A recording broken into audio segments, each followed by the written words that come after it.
This is the RPM Podcast, starring Eric Brennan. Tip of the cat to you. Not the cat, but the cap. Production. Nope. Porsche was favored to win the pole. Wrong. As we get set to dive into our short track segment to wrap up. Wrong again. I may not even know the exact, Oops. I didn't even know how to say it. Wow, what is wrong with me? Hello, everybody, and welcome to the RPM Podcast. I had a cough that whole time, and then Josh just said go, and I didn't even think about it. I just let it out. Is that how I'm we're so bringing in sorry. the new year with your phlegm? Turn your head and cough, Eric. Turn your head and cough. Oh, my goodness. Spitters or quitters? All right, so welcome to the RPM Podcast. I regretfully admit that I'm Eric Brennan, joined today by, of course, Sam Ballard Jr., live from the University of North Carolina in Charlotte. Unfortunately. And Josh Matthews coming to you live from the Matthews Family Studios in Waretown, New Jersey. You couldn't have scripted that any better. It's almost like we did. Well, this is the new year, new me stuff, Isn't that what we're going to be talking about in just a little while? Oh, yeah. So, as Josh mentioned, this is how we are bringing in the new year. Sam, too. Just with this, not the same old stuff, because we got a whole bunch of new stuff that we're going to be talking about. And, of course, the first part is the fact that we told you in our last episode, which seems like it was so long ago, the new RPM Podcast website is up and running. It is therpmpodcast.com. You can check out shows, news, events that are coming up, all the ways to get in touch with us on social media. And then, of course, for those of you who may want to jump on the bandwagon as the RPM Podcast begins to explode in popularity, we do have advertising and sponsorship packages available, and you can check it all out at therpmpodcast.com. So now that we're done with the shameless self-promotion, let's have a little bit of fun.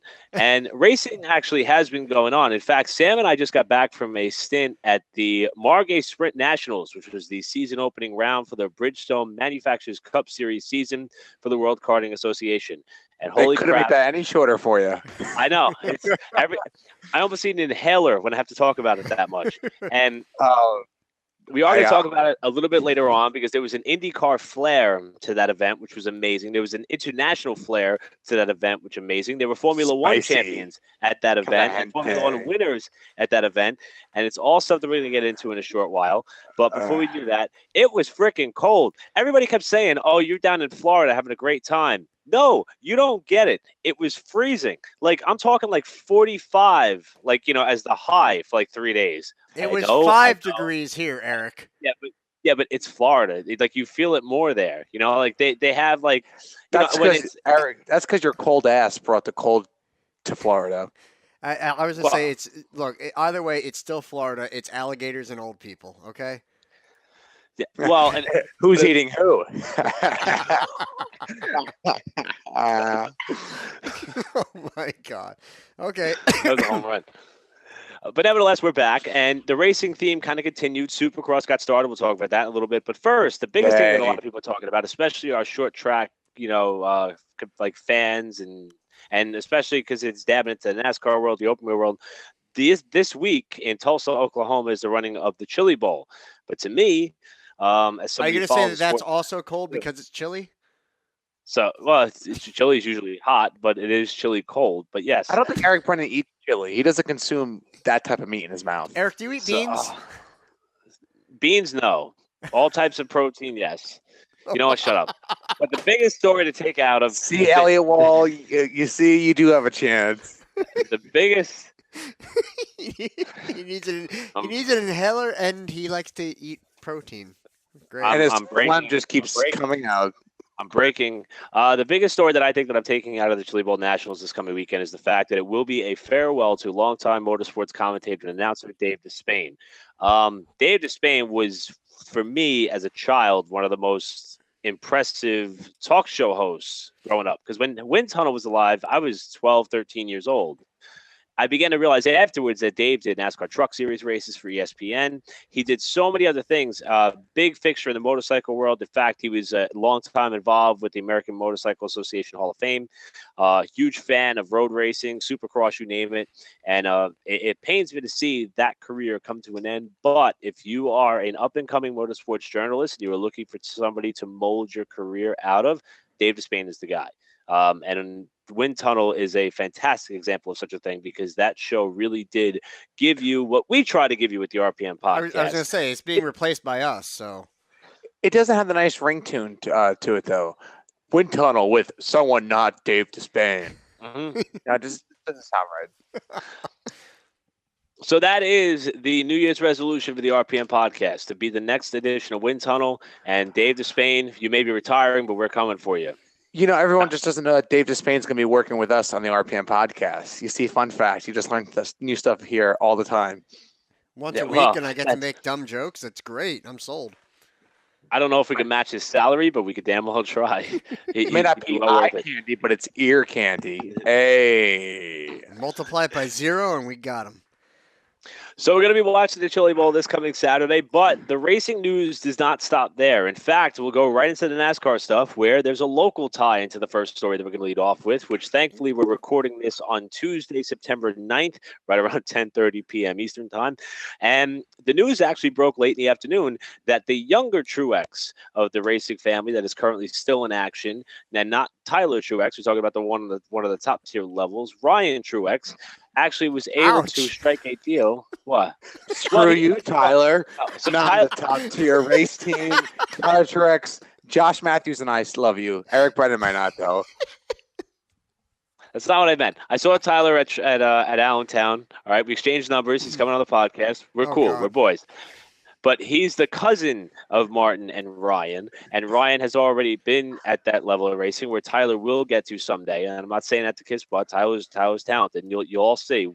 But Ryan recently walked away from the Hattori Racing truck team, the number 16 truck, and they haven't announced who's going to drive that machine next year. And a lot of people were wondering why. Well, we found out today the reason why. Ryan ended up getting the opportunity to drive the, I don't know if I'm saying this right, but Calig Racing number 11 that Blake Cook drove and won a pole position in last season, and also made the championship playoff ladder rounds the last 2 years in.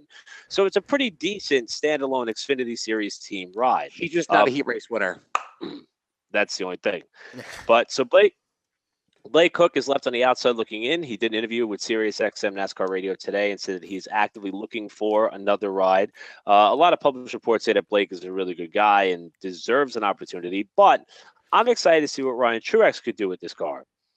So talent doesn't matter. It just matters if you're a really good guy. No, it matters how many leaf filters you can sell. Hey! Now, I will tell you, Josh has actually brought up an interesting point that is not on our show list, but apparently Dave Moody posted a story talking about the fact that talent still trumps money in the world of motorsports, and I'm a little bit I'm a little bit perplexed by his ideology, and I'll give you a reason why. All I'm going to say is Carl Edwards. So, well, I think Edwards really did walk away on his own accord. No, it was. I don't think if he was forced out, he would have been back, and he's not. We all back. know Carl Edwards is bringing Dodge back into NASCAR.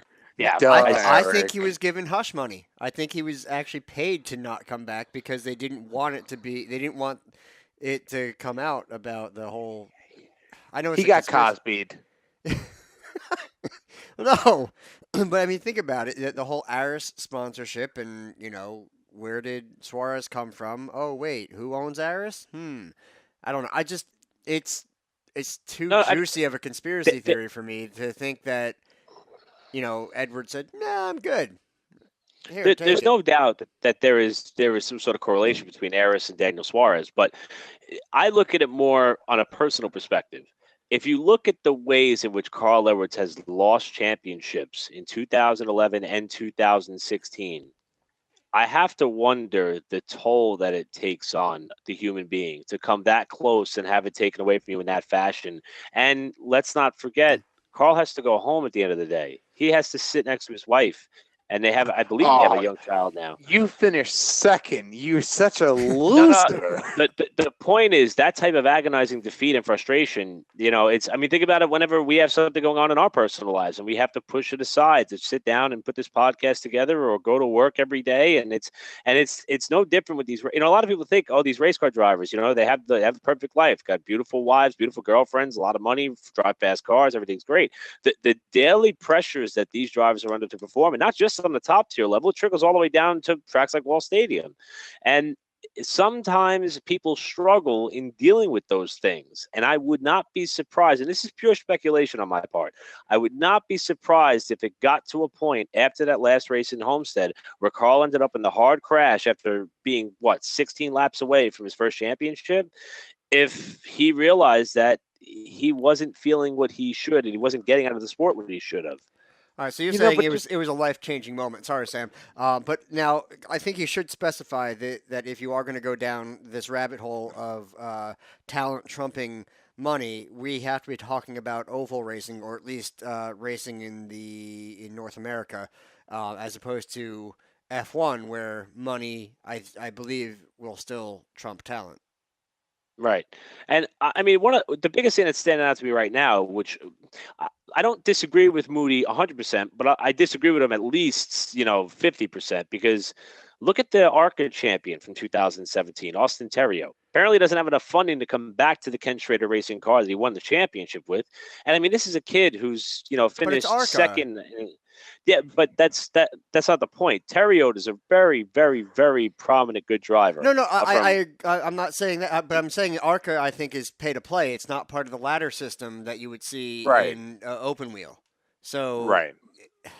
But if you want to talk about somebody who had, and plus I don't think Terrio brought the Federated Auto Parts sponsorship that he had for that ARCA season, or the Menards colors that he wore a couple of races, or the Bear paint scheme that he had a couple of races. I think they took a shot on him. It paid off in the maximum capacity that it could have. I think he tied for a record number of wins in a season, plus won the championship, and now he's going to be sitting on the sofa so far in 2018. And I think that's your biggest proof in the pudding that, Moody's perspective is not 100% accurate. My opinion. I mean, was it William Byron didn't even step foot in a race car until he was like 17? Yep. Rode iRacing and all and stuff like that. I mean, but the thing is that Sam, talent is still part of it. No matter what, yes, talent is going to be part of it, because some guys, no matter how much they pay, are just going to suck. It doesn't matter if they started when they were 5 years old. They could just be terrible. John West Yeah. Exactly. But then there are some people that we've had several drivers, Sam, that have started Dale Earnhardt Jr. late. Yes. Oh no. Do not insult redneck Jesus. Oh, Junior's talented. I don't care what anybody says.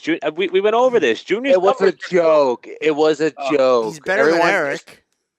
Yeah, that's not saying much. Although I will say we all have something in common with Dale Jr. We all have the same number of championships in the Cup Series. I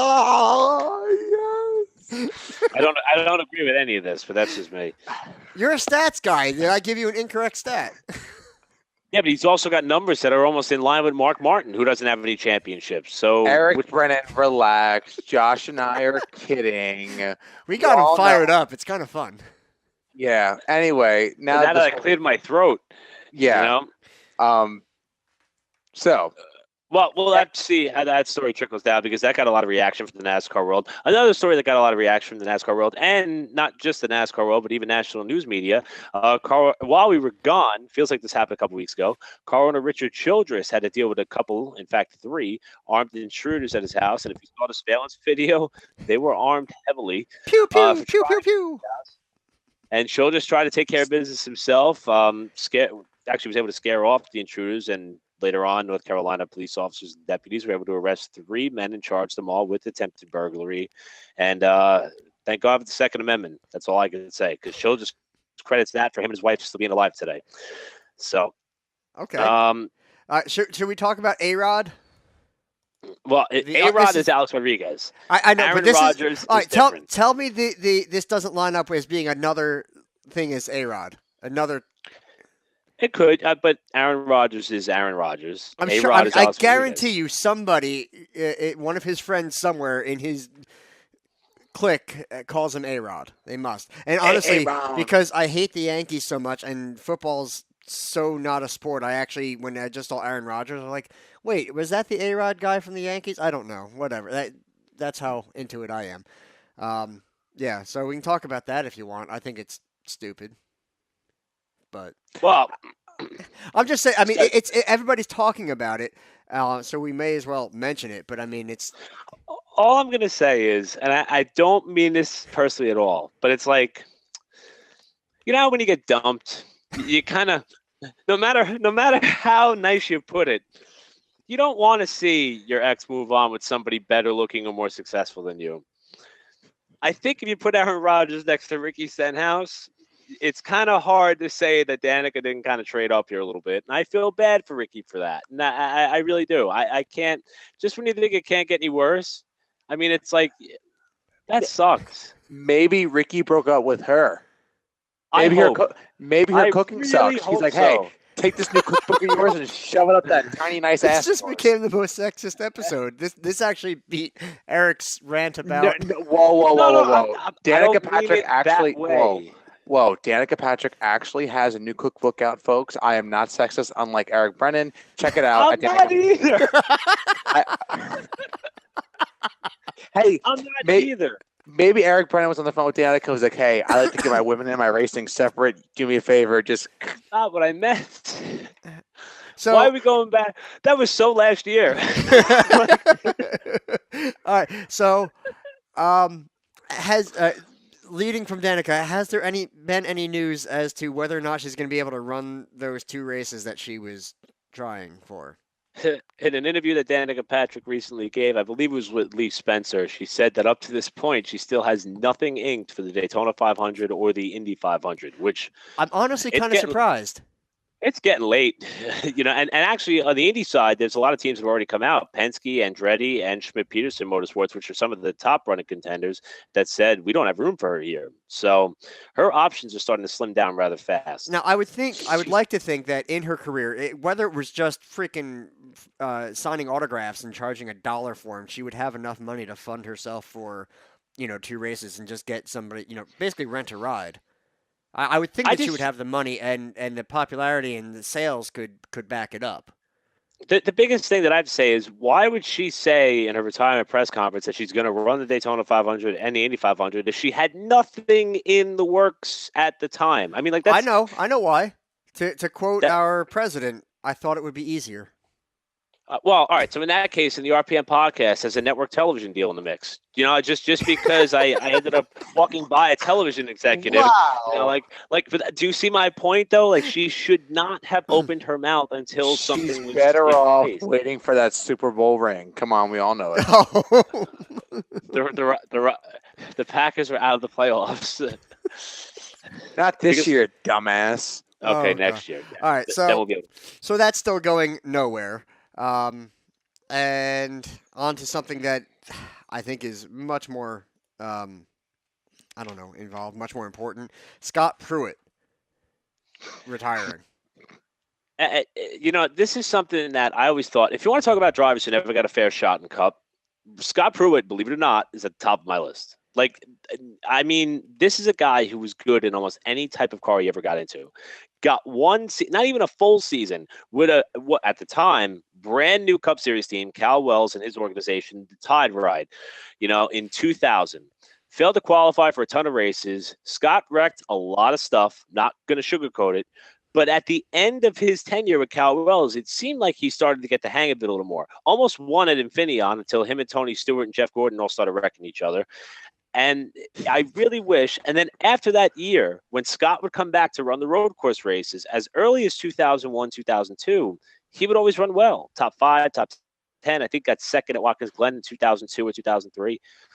I really wish Scott got a fair shot in NASCAR, but he didn't. He's kept with the road course stuff, continued doing well, and Pruitt's going to be retiring after this year's Rolex 24. He's already got a position with Lexus, the car brand, as a brand ambassador, going to help with testing, development, a whole bunch of other things, and that's according to MotorAuthority.com.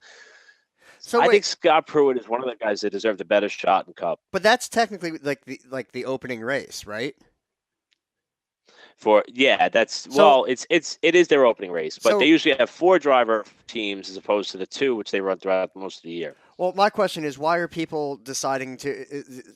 Granted, Danica's deal hasn't gone through, but why would you say, "Hey, I'm retiring," but it's going to be after the first race of the season? Did anybody just Well, find that kind of weird? it sounds like it's more so his swan song. Just I want to come back, try to get another Rolex 24 hour. It would be his first one with Lexus because he ran with another. I don't know if he ran with Lexus or Audi last year. I don't remember. But I think it's a good race to go out on. I'd like to see him kind of pull like a Mark Martin or a Michael Waltrip, where he's like, what, I feel like racing this weekend, so and kind of hop in here and there. So it's not the pressure of running a season. Does that make right. sense? But you still get to, I don't know, enjoy it. He ran with Lexus last year, Scott Pruitt. And one thing that Eric Graham got me Thank you, into Sam. him. So you're welcome. Got me into sports car racing. The one thing I don't understand in all seriousness is why people put sports car racing below every other form of motorsports. It stinks that Scott Pruitt didn't get his fair shot in the stock car. I agree with you, Eric. But in the same breath, he has a stacked resume and a stacked trophy room back at home. He was a go-to guy for a lot of people for a long time. Right. So I'll ask the question: I almost said Scott Riggleman. Scott Riggleman is one of the. Was Scott Pruitt one of the best road course ringers and that era has kind of faded in NASCAR. So when you think back to the road ringers, is Scott Pruitt at the top of your list? I don't know. I mean, I think he had more races than anybody else. So by that, if you go by who everybody went to and was clamoring for, because I mean, you had Ambrose for a while, but he didn't do it for nearly as long as Pruitt did. Yeah, the 3 guys that come to mind off the bat are Pruitt, Ron Fellows, and Boris Said. I mean, those were the guys. And I mean, Fellows and Said Said didn't get his first top 3 tier wins. Boris Said has had plenty of chances to prove himself in a stock car. Even Greg Biffle would agree with me on that. I'm going to say, to answer the question, I'm going to say yes, Eric. Yeah, I would go with Scott Pruitt. Yeah, even though Ron Fellows has a couple of wins in the Truck Series, and he had an Xfinity ride for quite a while. Yeah, and Said ran almost full time in a truck at one point. So I disagree with all this. I think Kimi Räikkönen was the road course ringer that didn't have a shot at Daytona. You're nuts. Moving on. So being that it's a new year, I figured we'd take something a little bit different and maybe just pick out a couple of big league storylines throughout the weekend across all forms of motorsports. And especially now that it's the off season, we're kind of dwindling down some of the stories. And there's some generic news topics that I want to pass along to our panel of experts and Sam and Josh, and just kind of get their take on it. What? So, this whole new year, new me bull crap. For me, the biggest story of the weekend was the return of Ken Roczen. And if you're not familiar with that, Ken Roczen is the German Supercross star who came out of the gate, won the first 2 rounds last year, and then badly, and I mean badly, injured his left arm in a crash in the second race in Anaheim. How bad? 11 surgeries to the point where his arm nearly had to be amputated. And his first race back, he came out of the gate in 12th and ended up finishing in 4th. So my this question is to you guys. Robert Kubica. Yeah, well, kind of a thing. That's the road that I'm pretty much going down. How impressive of a comeback is this? And to your guys' memories, what is one of or the best comeback racing story that just comes to mind instantaneously in any form of motorsports? Comeback? Oof. See, I have one that comes to mind already, and I don't know if it necessarily qualifies, but and no pun intended. When James Hinchcliffe came back to Indianapolis, and now granted, he started the 2016 season after his life-threatening crash in the practice session in 2015. When he came back to qualifying, I remember watching it, and at my ex-girlfriend's family's house on my phone because I was a disrespectful little punk, and Still I are. had to watch qualifying. So I'm watching Just it on not my little. phone, and Joseph Newgarden was atop the pylon, and Hinchcliffe ran 3 laps that were so close. And I remember Eddie Cheever saying he had to run like a 2:30 or something like that for it to work, and he was actually wrong. And Hinchcliffe landed a lap. The crowd, the pits, everybody elated that this man, within a year's time, nearly bled out between turns 3 and 4 at the Indianapolis Motor Speedway, and then came back to be the fastest of 33 other competitors for the 100th running of the Indy 500.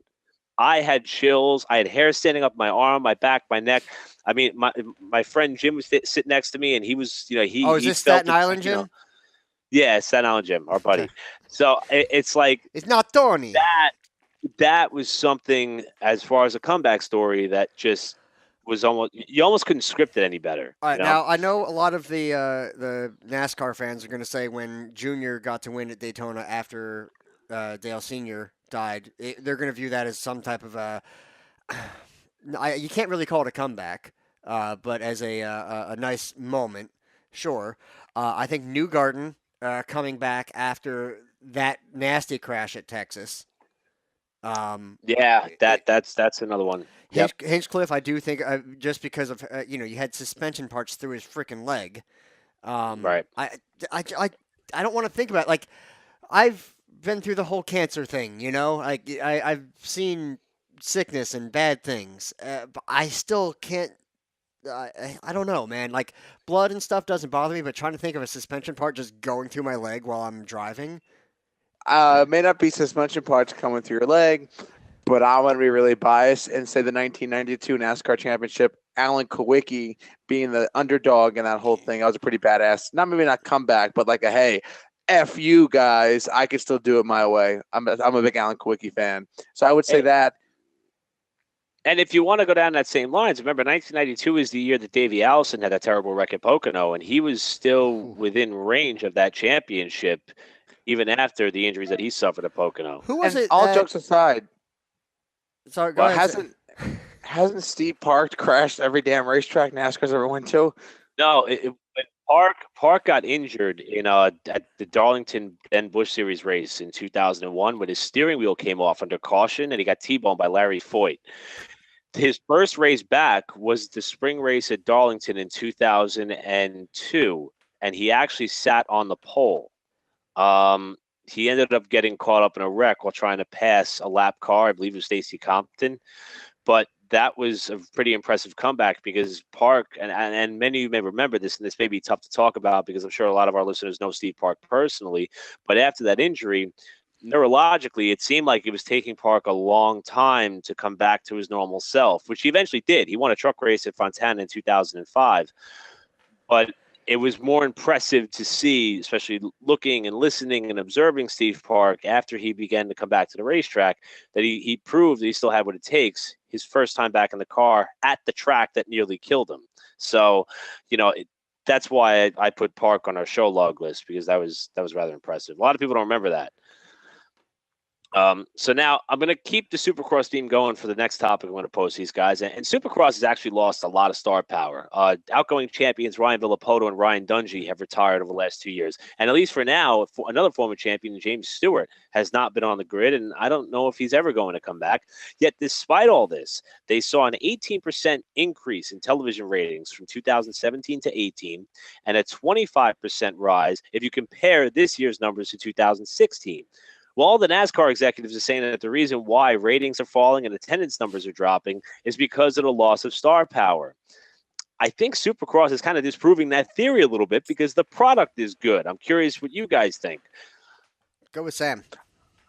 I don't think that is something. I think it's just apples and oranges. I think more people my age are following Supercross when, to be frank, no offense to both of you guys and all our Supercross fans out there, I try to sit down and watch Supercross, but I just can't. I can't get excited Really? over it. Yeah, Surprised. I mean, it's one of those things that I just doesn't make me happy. But, however, I do see a lot of young people, especially around here in the North Carolina area, that do enjoy Supercross. So I just think it's a young people thing. Maybe it's cool and hip. I mean, I mean, I don't know. I know. I remember watching James Stewart kick ass about 5-6 years ago, but that's pretty much all I can recall for it. Maybe because football's down. Maybe that's why. Well, here's the thing. I have a dirt bike. I ride around the parents' farm and stuff like that. I don't do any crazy jumps or anything. So, I watching Supercross or motocross of any form, I can respect it. I can see what they're going through. There's contact. There's no reason I shouldn't like it, but I'm not a huge follower of it. I'm not sure the exact reason, but Monster, I believe, is doing something right with whether it Right. be sponsoring or just how the events are going. Maybe it's more affordable. Maybe it's more family friendly. That was a huge thing. You look at how Monster Jam fills the seats. I mean, they do it as a family thing. Come watch these trucks crush stuff. And they try to do the whole fan zone thing, stuff like that. And I think NASCAR, it hit its peak. It's going down. It might come back up. It's like the stock market. It's going to go up and down. It's not going to just be one set thing and keep going. The So stock market's been pretty up lately. yes, but it's going to go down again at some point too. It's going to happen. So with NASCAR, I just think they hit their peak. It's kind of coming down. Some of it's been the racing product. I think we saw a All major All right, maybe all of it. Who races in Kansas? No offense, people from Kansas, but why? Why do we race in Kansas? We're hoping for I a think it's like the tornado. seventh time. Yeah, that's the only thing exciting about it is holy crap, a tornado can happen and wipe out Joey Logano. One can only hope.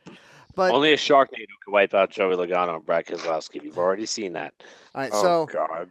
um, anyhow, I just think that it's going to be it's more of a natural decline than a specific cause other than the racing product. But we saw stage racing, and I know there's a bunch of whiny old people, and that's a terrible thing for me to say. But it's a lot of the older NASCAR fans that are like, "Oh, go back to the way it used to be." And Eric Graham made a wonderful point a while back that if you actually go back to years ago when what the time that these people are talking about, you would have two or three cars in the lead lap or so, and they weren't as close or bunched up as they've been. And these people are calling that the better days, but they want the action that we have now, or they want that many more cars in the lead lap and such. So it's trying to find the right balance, keeping the older generation happy, the younger generation excited and into it. It's a very very tough demographic. But the issue is, I criticize NASCAR a lot because I mean it 100% of what I say. I think NASCAR is catering too much to the older people, and they realize that. And now monsters come along, and they're like, "Hey, we got to bring these pretty girls back because we need these young guys rolling around." I mean, there is not many young people into NASCAR anymore. There's not. No, There's not. I agree. And how can you explain that? Well, either their parents did a crappy job raising them, or they're just not into it. I mean, and to be 100% honest, even more, it's not your fault. Your parents are crappy. So if that's the case, sucks to suck. But oh well.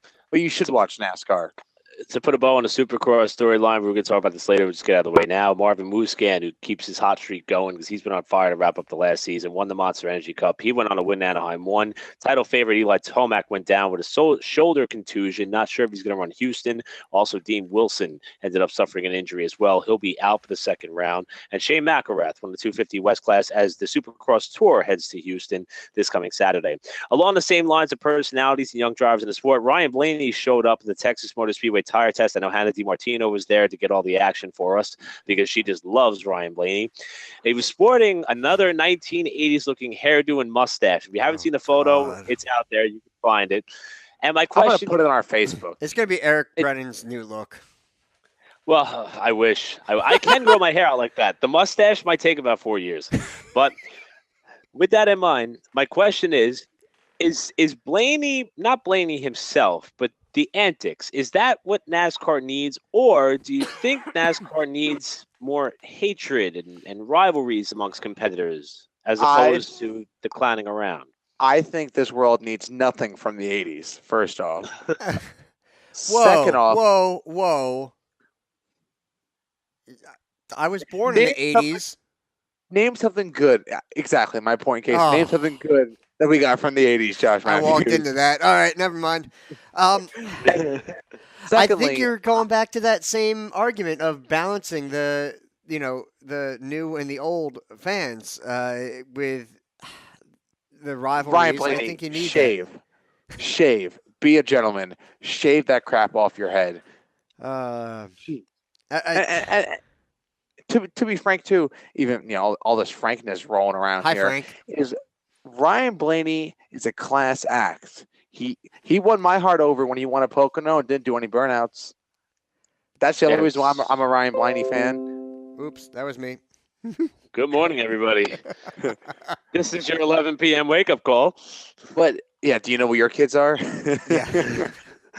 Anyway, I think NASCAR needs more personality, but not in the hair. I don't think Ryan Blaney has a personality that NASCAR needs. I think he's still a cookie cutter driver like the most of them. I think we need more Kyle Bushes and Joey Logano's, as much as we make fun of him on the show. We need a modern day Jimmy Spencer. Jimmy Spencer is the NASCAR Jesus because everybody hated Jimmy Spencer, no matter who the hell you were. It's like Robbie Gordon, too. Everybody hates Robbie Gordon. It's great. It's fantastic. We need more of it.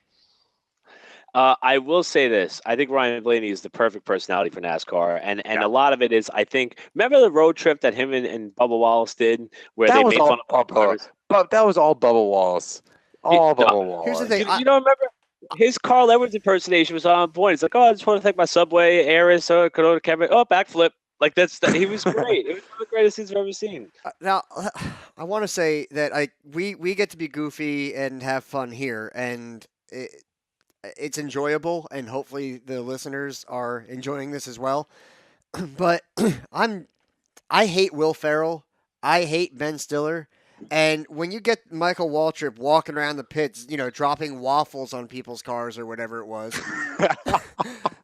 it just drives me insane. So accurate. He can't. I can't stand that. Like I'm not saying you have to be straight faced, professional, like no laughs. I mean, have laughs. I mean, you can have. What was it when Mark Martin crashed through the fence and then hit the barrier and the belts kind of hit his groin and he spoke a little higher pitched afterwards.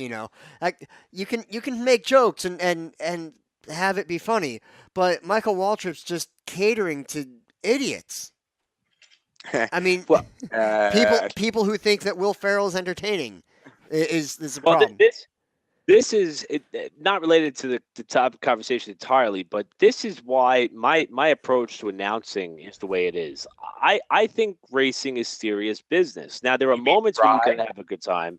So hey. Well, no, relax. all right. Actually, Eric, you have a wonderful point, and I think that it is a good point. You've mixed it pretty well with the announcing, keeping it straightforward, and when there's a serious moment, red flag. All right, ladies and gentlemen, so and so he is out of the car. He's talking with the safety crew and stuff like that. So and keeping everyone abreast of the situation, and making it it's serious, it's tense, but trying to keep things going. But then and somebody spins. There's no terrible accident. I remember Tim O'Shea just missed somebody, and you commented, and it's in one of the factory stock videos. And O'Shea may need a new fire suit after that one. So I mean, You can balance it out, but for the most, if I go to another short track, Sam, where's your head down? If My bad. I'm writing down what I'm learning, to be honest. If I go to another short track and I hear a short track announcer talking like he's at a carnival festival, and talking about, he fit that through a hole better than that woman could walk it through the door of Jenny Craig, or something that doesn't make any sense. What? It's like, yeah, I swear to God, somebody at Stafford, what do you announce at Stafford and Thompson? That's the point. It made no sense. It was uncomfortable, and I'm like, these guys are out here risking their lives. That's why we're watching, because it's dangerous and it's crazy and it's fun and something bad can happen. And that's what separates them from me. So, wrong, Eric Brennan. I don't watch racing for the accidents. No, you don't. That's the thing. You don't watch it for the accidents, but knowing Wrong. that you don't look away. you you have to address it as what it is. I mean, like, Siegfried and Roy didn't play with tigers because they're like playing with your cats at home. They did it because it was dangerous. It didn't work out one day, but they knew that could happen. So I'm not even trying to be funny, but on that note, we're going to take a break. Yeah. Yes, please. Good call. Good call. You're listening to the first RPM podcast of the 2018 year season, probably the last, with Josh Matthews, Sam Valley Jr. I'm Eric Brennan. Keep your friends closer, your tigers closer. We'll be right back. Meow.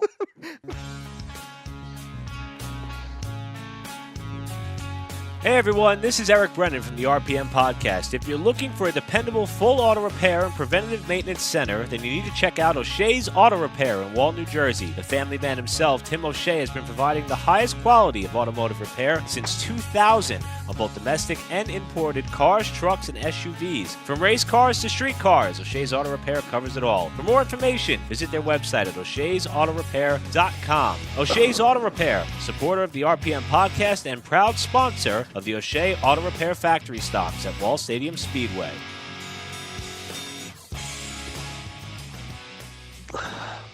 Welcome back to the RPM podcast.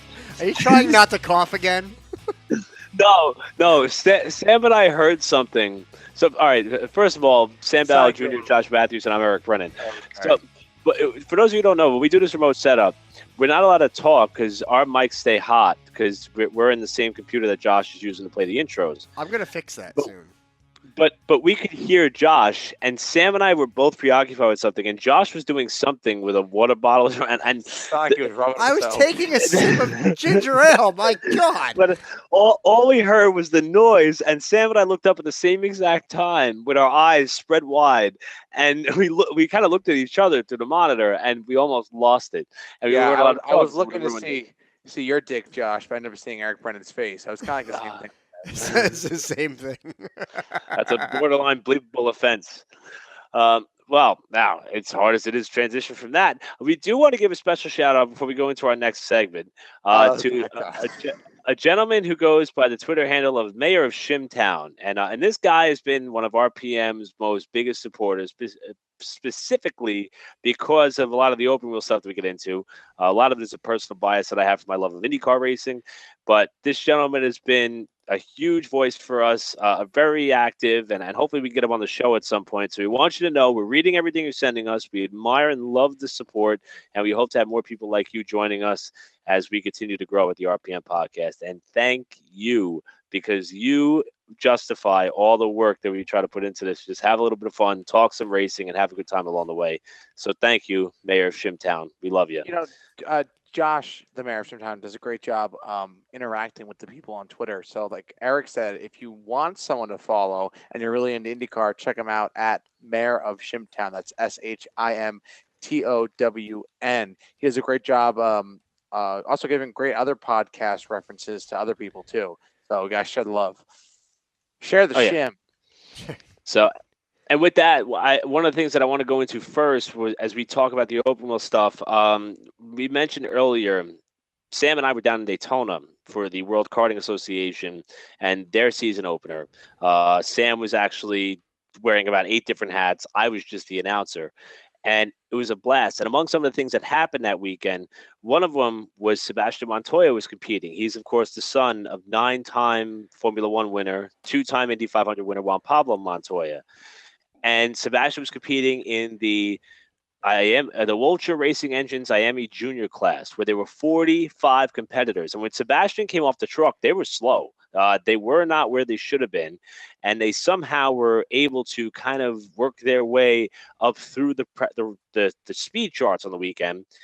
And lo and behold, Montoya ended up winning the first day of competition on Friday. And it was one of the most thrilling things I ever had to do in terms of announcing. I got to announce the first WKA win, not the first karting win, but the first World Karting Association win for Sebastian Montoya.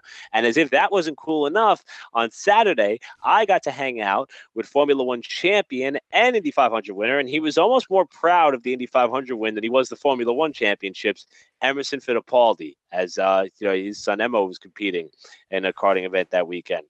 So that was pretty cool. But the biggest story that I took out of this, and one of it is a little bit of an RPM podcast exclusive that we're going to give to you. And if it comes to fruition, you heard it here first. And that's the first time I get to say that, and it actually means something. But before I give you that little bit of a tidbit, there were 3 IndyCar drivers. Blue balled the crap out of our listeners. That's how we do it. There were 3 drivers who made a road trip from Indianapolis down to Daytona to compete in the Margay senior class in the Margay Sprint Nationals. A karting manufacturer who pretty much, it's almost like IROC for karting, where you could be Joe Blow like me and not know how to race a kart and go, pay the entry fee and they'll hook everything up for you. Or you could be a professional, which a number of guys other than just these 3 IndyCar stars did. And it really made for some of the best racing on the weekend. There were 2 final events. Race 1 won by Zach Veach, the Andretti Autosport driver for 2018 in the number 26 car. Of course, that's the ride vacated by last year's Indy 500 winner Takuma Sato. And the second day went to Gabi Chavez, who, as you all know, made magic happen with his only 3 starts in the Harding Racing organization for 2017 and is now being given the opportunity to go full-time with that team. Their theory behind it all was they wanted to stay loose, stay fresh, and be ready to go, also have a little bit of fun. The third driver, though, was Juan Piedrahita. And if that name sounds familiar, he's the driver who almost went nose first into the pit road attenuator in the season in one of the Freedom 100 events a couple years ago and saved it. I asked him about that, and he said he's happy it worked out the way it did because it was probably his scariest moment in a race car. But as you heard it here first on the RPM podcast, I asked Juan, so what are you doing this season? You got anything lined up yet?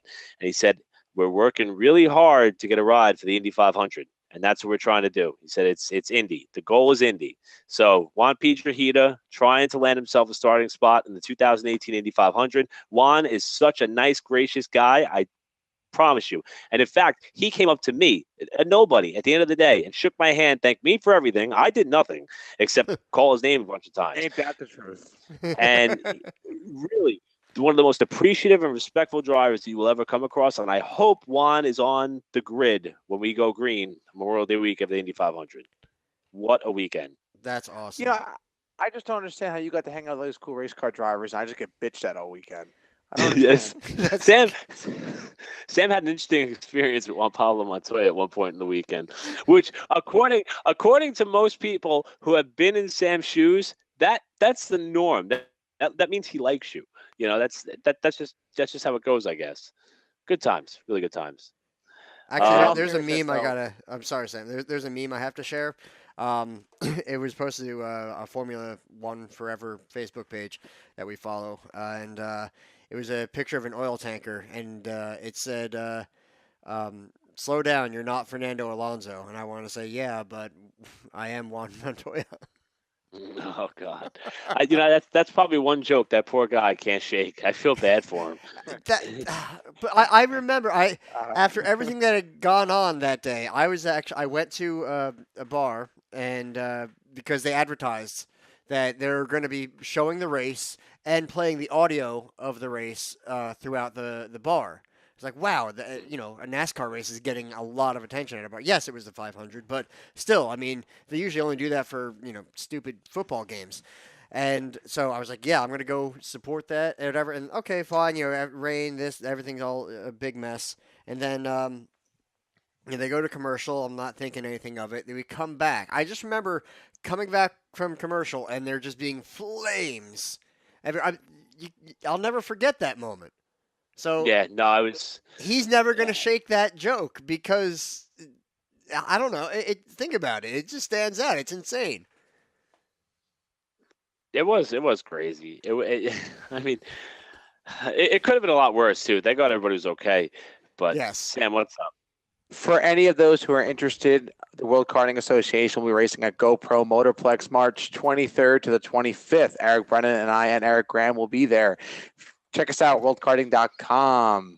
Good. Maybe GoPro will give me the audio adapter I need for my GoPro. And yes, after Daytona, the WK will be racing at GoPro Motorplex March 23rd to the 25th. That's all the information you need for that is at www.worldkarting.com. Eric Brennan and I will be there, so it's guaranteed to be a good time. Who says www anymore? Fine. Check us out online, too, at therpmpodcast.com. See? Yeah. The I won't www bow, is you implied. won't bow. Ishi wee wumbo. Moving on to the local stuff. This past weekend, we had an Nothing indoor happened. event at Allentown, Pennsylvania, the first paved Yeehaw. indoor event of the indoor season with Atlantic City right around the corner. I'm mad at you Uh, about that, by the way, why? because I know you found out technically kind of last minute, but you still could have said that you were going, and I would have gotten a ticket and joined you. Oh, I I do didn't know that you everything. were going until you were already there. I got a text rather late, and I texted my buddy D. I went with Joey Helberg, bought all the tickets. Mikey Montano drove. The stories about that car ride there are for an off-air edition of a No, members-only exclusive podcast. I don't even want to know. I don't even want to We know. should charge people for that. I don't Oh want to my know what you did goodness. with your D on the way there. No. My buddy D was there, but that D has nothing to do with this. It was a blast. It was such a good time. But the racing itself was incredible. Friday was actually even more amazing, and I wasn't there Friday. But apparently, Justin Bonsignor started about 20th on the grid and worked his way through to get the win on Friday. When we got to Saturday, Ryan Flores kind of drove his way up through not a mid-pack starting spot, but a middle of the top 10 starting spot. And just when he took the lead with probably 6 to 8 laps to go, all of a sudden the motor started smoking on his car, and next thing you know, it was in a ball of flame coming off the final corner. Oh. And that pretty much put an end to his race. It gave the lead to Scott Kruder, who raced out of Western New York, got the lead, never looked back. And it turns out that Kruder was actually racing the same car that Teddy Christopher drove last year. And speaking of Teddy Christopher, I want to give a shout out to Gary Silverman, who aired a Teddy Christopher tribute video that aired on both nights at the Allentown Arena. And it was moving and touching. It showed Christopher's lighter side outside of the car, yet it also was able to highlight his, intense demeanor inside the car. And that's a loss that's still felt by the racing community, especially when indoor season kicks into high gear as it did in Allentown. Yeah. So next up for them will be the Atlantic City Indoor Race, January 26th through 27th. And that is a good time. I mean, oh my goodness, that is a good I do not want to get any more pictures from you. After Josh, the remember race. last year how we all went to Hooters and Eric Brennan was not at Hooters. He was upstairs. Yeah, Remember that? I remember that. That's why that's the photo I was referencing. He was missing some great homegrown cooking down at Hooters in Atlantic City. And And Sam, it's- your brother Nick was there. He joined us. Yes. Eric stopped in That's why for we a few missed that one. seconds. Yeah, Our waiter. yeah. I had a situation to attend to, so I went and took care of that, and then I joined some of my fellow racers on the roulette wheel. Oh where yeah, I it only walked away took you a very few happy seconds. guy. We know that. So, 3 pumps. wow, that is not the road we were going down, folks. It's a family show. Family show. Oh, that was absolutely terrible. That was great. Honestly, I had a blast, and it was great to hang out with you and your brother, and really our whole group that we had down there. And the funny thing is, it's like half of the people from the race go there afterwards, go to Hooters, and Besides Eric Brennan. yeah, everyone except Eric Brennan, it seems. But That's why it was a good time. like you can hardly get in without having to talk to another 20 to 50 people just trying to get to your table. But it's a blast, and the burgers are amazing, and it's just fun for everybody. So I'm so excited for Atlantic City. But before Atlantic City, we have motorsports, and basically our spot is essentially courtesy of RCTU Racing. So thank you, Dan. We still have to hash out all the rest of our details. I know Eric is, being a flake, and he won't be there. Sam, provided the internet connection works as I hope, you'll be able to join us. Eric may be able to join us via internet. I don't know why I did that. If we can time everything properly. But I'm excited about it. We're going to have, I think, a really solid presence. We're going to try to do a good semi-live show. Basically, it'll be live, but it's going to be planned, I think. For the most part, we're going to try to do some interviews. I know Casey Robichaud is going to be there, and we're going to do an interview with her, providing that all works out timing-wise. And it's just going to be fun. Yeah, I want to apologize in advance that I will not be able to be there. I originally thought motorsports was this coming week. Then when I realized it wasn't, I started to look into concert tickets, see the group Walk the Moon. You can judge me all you want. I like their music. I want to go see them in Manhattan this Saturday. That is for Just the shut up Saturday and dance with me. after. Love that song. One foot in front of the other. boy. All right, Eric, there for the but- Miss Motorsports competition, there is a bikini portion. Will that sway you? I like to keep my women and my racing separate, Josh. You ain't getting him in a bikini. That to me, a bikini contest and race cars, one thing does not have anything to do with the other. It doesn't sway me. I'm not into that. I'd rather see cars go fast. I'd and rather I'll see speedos. deal with- You know, I don't see I'd any rather- steers on your head, Eric. But the night of motorsports, I have a good friend, my buddy Rich Cansey, who hosts a rather raunchy cancer foundation. He built his own foundation based on the fact that he survived cancer 6 times. Although when he built the foundation, he survived it 5 times. So, but I've been helping him out, and he did a lot for my nephew. So I'm kind of committed to this event prior. So that's the reason why I won't be able to make it to motorsports. But as Josh mentioned, if we get the stuff up and running beforehand, that event doesn't really start till 5, 6, or 7. So I'll have some time in the early afternoon to chime in if the opportunity 5, presents 6, Or seven, or 7. somewhere in there. Here's the thing: if I So go you're there not for going to 5, motorsports. What time does the if bar open, Eric? five. bar never closes. That's my point. If I go there and start helping them sell T-shirts and set up and all that stuff, and then by the time I fight with them to put the Supercross race on, I'm not going to be standing by 9 o'clock when everybody shows up, and I'm not going to be useful by helping them sell T-shirts. So, Well, on a cancer note, I want to say that another downside of chemo is that afterwards your hair comes back looking like Ricky Rudd.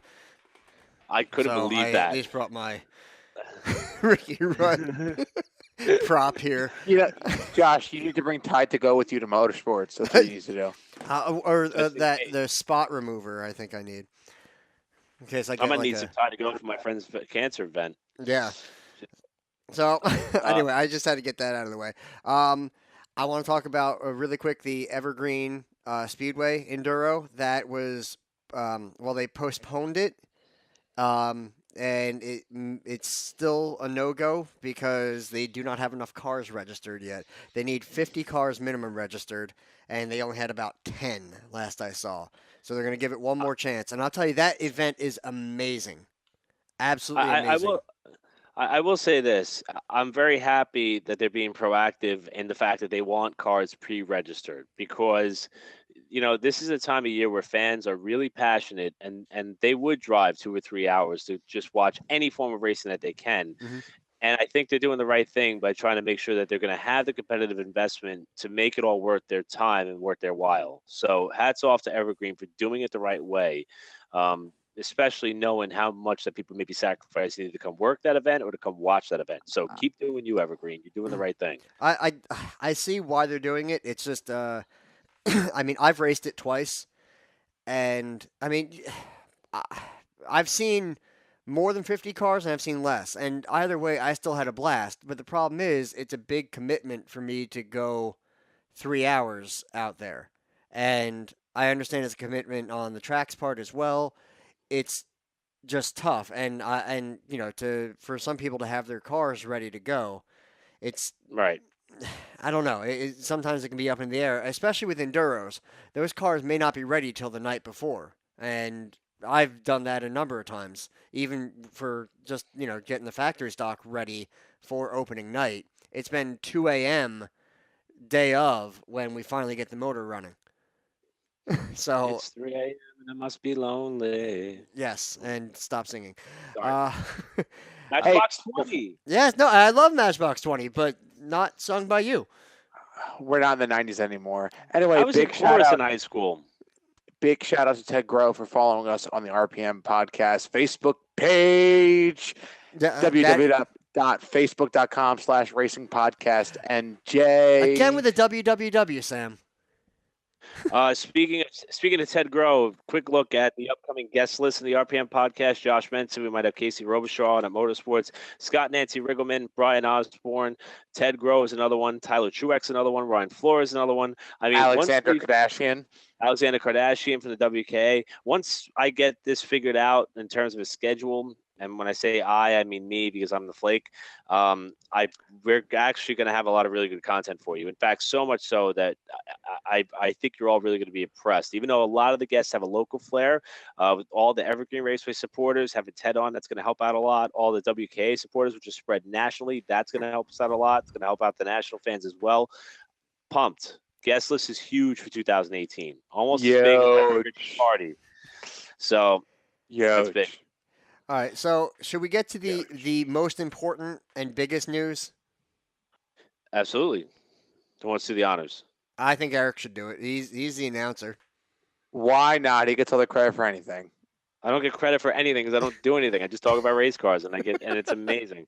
So a lot of us were holding our collective breath ever since the conclusion of Turkey Derby at the end of Thanksgiving weekend, wondering what would happen to Wall Stadium Speedway. While news releases keep coming out about tracks around the country that are closing their doors, that are not renewing their leases or their sanctioning agreements, it was right about New Year's Eve, or maybe even the day before, it might have been December 30th, that news broke that Wall Stadium Speedway will in fact be racing in 2018 and in 2019, which was the best Christmas gift, a little bit late, but the best Christmas gift anybody could ever ask for.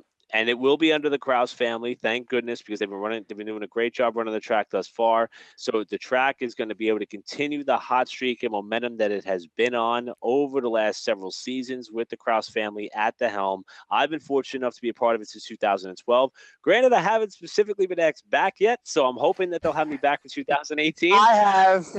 But so Eric, you're being replaced. Anyway, no, seriously though. Xander. Huge thanks to the Kraus family. I mean, they've done an amazing job with so many tracks that have been, like you said, going down and closing. They've kept this facility open. They've had car counts getting better and better. They've had fan counts getting better and better. I mean, we turned away modifieds at Turkey Derby. That's unbelievable. Straight. Yeah, I think we had LCQs in 3 classes. Yeah, I mean that's unheard of in most tracks. Do you see what's going on here? The Wall Stadium's on the way out. The WK has like 50 carts a damn class. Racing's coming back, folks, and you need to come back next week for the RPM podcast because we'll be here. Yes, and please make sure that you share the show. Leave us a review on iTunes. Wherever you listen to us, share, talk to your friends about us. The show is growing constantly, but the more people that know about it, the faster it will grow, and we just are going to get better and better and have more content. Before we turn our attention to the end of our show, I got a couple of happies that I want to give out, and a congratulations. First of all, congratulations to – are you left? I got a couple of happies I got to get out. Oh, I hate you guys. First of all, congratulations to our buddy Johnny Gasco, who got married over the last week. Johnny has been a fixture at Wall Stadium Speedway for quite some time. Former racer, car owner, you name it. Always has his hand involved. So I'm absolutely thrilled for Johnny. I know that he didn't have the weather that he may have wanted per se. I believe there was snow on the ground. There were a couple of jokes flying around about it being a cold day when he finally gets married. So that was kind of funny. But Johnny's a great guy, supporter of the RPM podcast, gets involved in everything that he can with us, and I'm really happy for him and his new venture.